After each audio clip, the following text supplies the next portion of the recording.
Hello student, আমরা chapter 1-এর second video নিয়ে চলে এসেছি। তো এখানে আমরা এই টপিকগুলোর উপর আলোচনা করব। তো আজকের টপিক হচ্ছে effect of temperature in resistance, Ohm's law, concept of power and units, colour coding of resistance. Okay, this 4 topics. Okay, তাহলে ফার্স্ট টপিকটা আমি তোমাদের সাথে আলোচনা করছি। দেখো,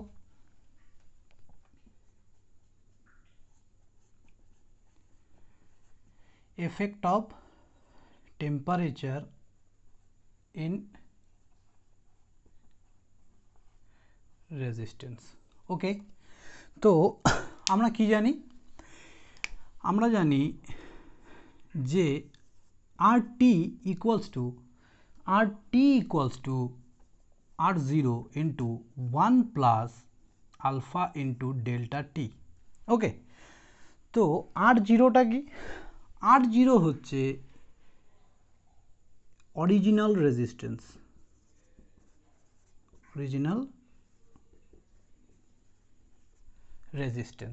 কার original resistance?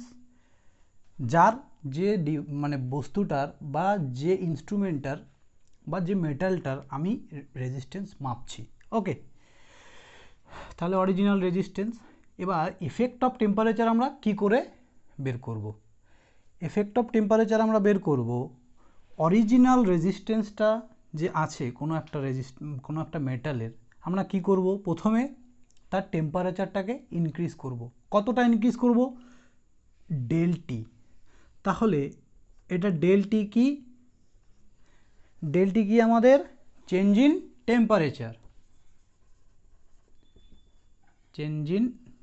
Temperature. Okay, change করার পরে, টেম্পারেচার চেঞ্জ করার পরে আমাদের রেজিস্ট্যান্স কি দাঁড়ালো? আরটি। ওকে, তার মানে আরটি কি?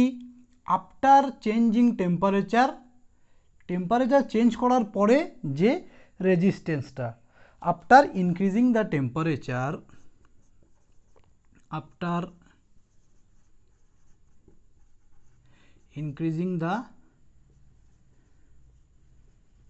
টেম্পারেচার, ওকে, তাহলে আরটি কি আমাদের?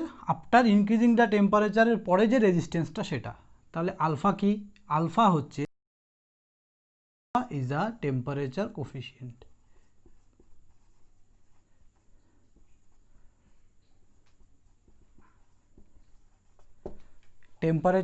কোফিশিয়েন্ট। ওকে,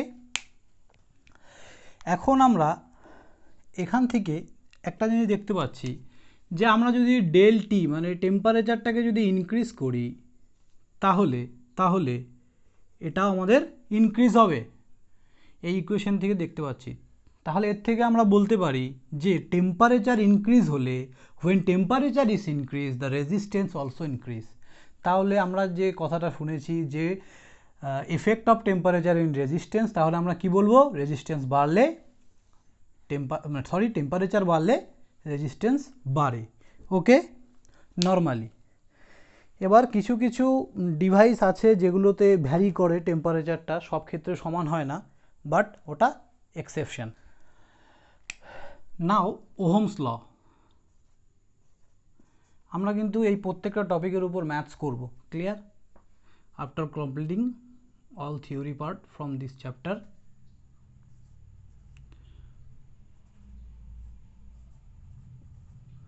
ওহমস ল। তাহলে ওহমস ল কি? ওহমস ল হচ্ছে, আমরা ছোটোবেলার থেকেই জানি V equals to I into R. Okay, আমি সংজ্ঞা এখানে বলছি না, আমি জাস্ট ডিসক্রাইব করছি। আমাদের একটা তারের মধ্যে দিয়ে যে কারেন্টটা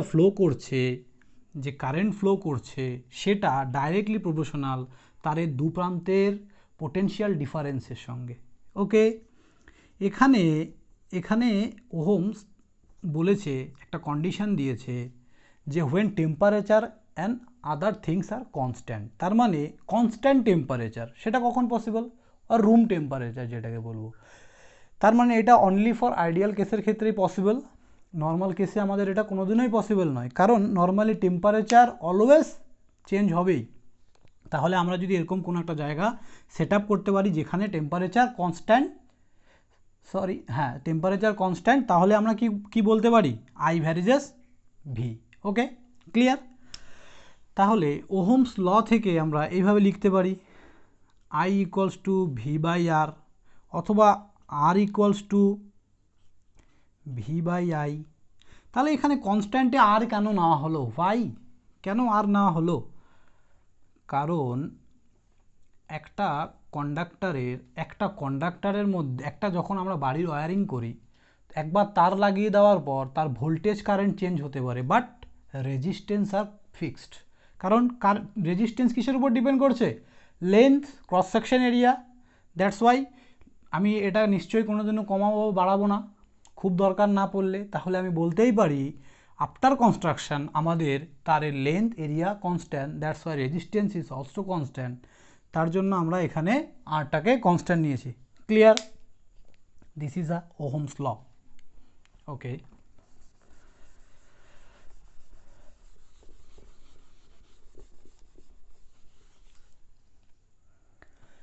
concept of power and its unit. Okay, third topic হচ্ছে কনসেপ্ট অফ পাওয়ার। তাহলে কনসেপ্ট অফ পাওয়ার আমরা কি জানি, P equals to V into I, P equals to V into I.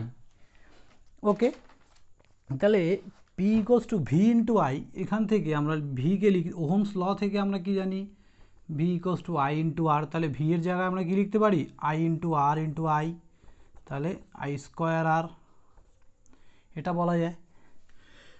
Mind it, এটা হচ্ছে আমাদের ডিসি পাওয়ার।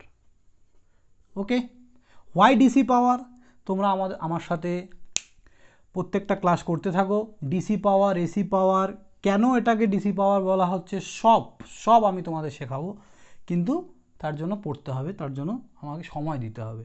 এটা এখন বলার সময় না, জাস্ট জেনে রাখো this is called DC power. Clear? Okay, P equals to I square into R, এখানে ভি বাই আর। ওকে, তাহলে V square by R square into R, তাহলে বলা যায় V square by R. Clear? তাহলে আমরা পাওয়ারকে কতগুলোভাবে define করতে পারি? তাহলে পাওয়ার আমরা দেখলাম P equals to V into I, P equals to I square into R, P equals to V square by R. তার মানে যে কোনো দুটো নোন টার্ম থাকলেই আমরা পাওয়ার বের করে নিতে পারবো। ক্লিয়ার? ওকে, তো পাওয়ারের ইউনিট কি, এখান থেকে যদি আমরা লিখি, কি ইউনিট লিখব, volt into amp, volt ampere বলতে পারি, আর এটাকে ওয়াটেজও বলা হয়। ক্লিয়ার? ওয়াটেজও বলা হয়। ওকে, এরপরে একটা ছোট্ট গুরুত্বপূর্ণ টপিক হচ্ছে colour coding of resistance. Okay, colour coding of resistance.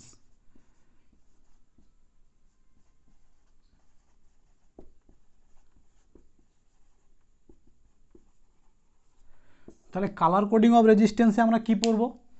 Colour coding of resistance, দেখো আমাদের যে রেজিস্টারগুলো থাকে, এটা ধরে নাও এটা রেজিস্টার,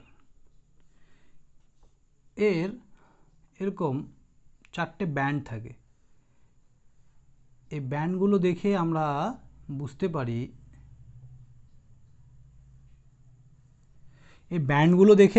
পারি, যে এটার কত রেজিস্ট্যান্স। ওকে, তাহলে এটাকে বলা হয় এ, এটাকে বলা হয় বি, এটা সি, এটা D. Clear? A B C D.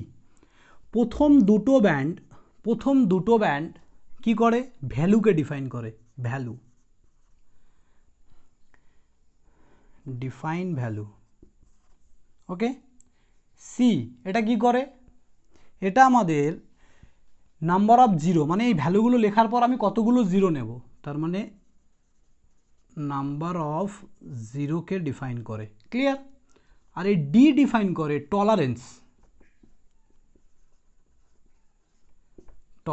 মানে আমার যে রেজিস্ট্যান্স আছে এ কতটা টলারেন্স, পারফেক্ট কোনো জন্য বানানো সম্ভব না, 5%, 10%, 20% টলারেন্স ডিফাইন করে। ওকে, তাহলে আমি প্রথমে এই ডিফাইন ভ্যালুটাকে ডিফাইন করি। কি করে করব?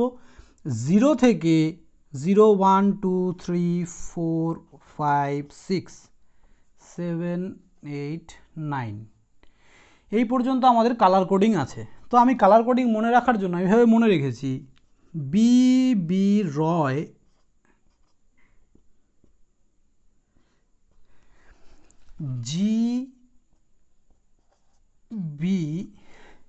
জিবি ভিজিওয়াই ভাগ যায়। ওকে, জিবি ভাগ যায়, আমি এভাবে মনে রেখেছি, তুমি যেভাবে ইচ্ছা মনে রাখতে পারো। তাহলে প্রথমেরটা হচ্ছে B for black.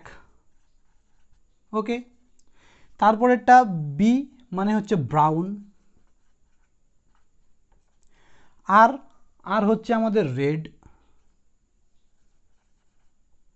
O for orange, Y for yellow, okay, G for green, B for blue, V for violet, G for grey. Okay, grey, আর এটা হোয়াইট। ওকে, সো আমরা এখানে দেখতে পাচ্ছি black, brown, red, orange, yellow, green, blue, violet, grey, white. Okay, প্রথম 5টা মনে রাখার জন্য 0 থেকে 4, দেখো এখানে আমাদের ক্রমশ লাইট হচ্ছে, ডার্কনেসটা কমে যাচ্ছে। ব্ল্যাক প্রচুর ডার্ক, তারপরে ব্রাউন একটু কম ডার্ক, রেড একটু কম, অরেঞ্জ তার থেকে একটু কম ডার্ক, ইয়েলো তার থেকে আর একটু কম। আর বাকি এগুলো যদি মনে রাখতে চাও তাহলে এটা এই সিকোয়েন্সে মনে রাখতে হবে। হোয়াইট, দেখো এখানেও গ্রিন, এটা ধরে নিলাম ডিপ গ্রিন, এটা লাইট ব্লু, তাহলে এটা সব থেকে বেশি ডার্ক, তারপরে এটা ডার্ক, তারপরে ভায়োলেট, তারপরে গ্রে, তারপরে হোয়াইট। ওকে, এই হচ্ছে কম্বিনেশন। তারপর এবার তাহলে যদি এই রেজিস্ট্যান্সে দেওয়া থাকতো, এ দেওয়া থাকবে গ্রিন, বি দেওয়া থাকবে রেড,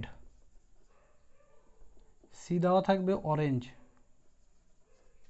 আর ডি দেওয়া থাকবে গোল্ড, তাহলে এর ভ্যালু আমরা এখান থেকে বসাবো। গ্রিন আছে, তার মানে গ্রিন 5, রেড আছে 2, অরেঞ্জ আছে, অরেঞ্জ কততে আছে? 3-এ, তার মানে নাম্বার অফ 0, 3টে 0। ওকে, 3 মানে নাম্বার অফ 3 জিরোস। আর টলারেন্স ব্যান্ড, এটা হচ্ছে টলারেন্স, গোল্ডের টলারেন্স। এবার আমাদের 3টে ব্যান্ড থাকে, একটা হচ্ছে সিলভার কোটিং, একটা গোল্ড কোটিং, আর একটা নন মেটালিক কোটিং, মানে কোনো রকম মেটাল বা কোনো কিছুর কোটিং দেওয়া থাকে না। তো গোল্ডের কোটিংয়ের জন্য গোল্ড কোটিং হচ্ছে 5% টলারেন্স। ওকে, সিলভার কোটিং 10% টলারেন্স, নো কোটিংয়ের জন্য হচ্ছে 20% টলারেন্স। তাহলে আমাদের এটা টলারেন্স কত হবে? +-5%। ক্লিয়ার? তাহলে এইভাবে আমরা ম্যাথসগুলো করব। ক্লিয়ার? এইভাবে আমরা ম্যাথসগুলো করব। সো থ্যাংক ইউ ক্লাস, আজকের জন্য এইটুকুই। আবার নেক্সট ক্লাসে আমরা এগুলোর উপর প্রবলেম করব। প্রথম চ্যাপ্টারের থিওরি এখানেই কমপ্লিট, নেক্সট চ্যাপ্টারে আমরা এর প্রবলেমস করব। ওকে, বাই, থ্যাংক ইউ।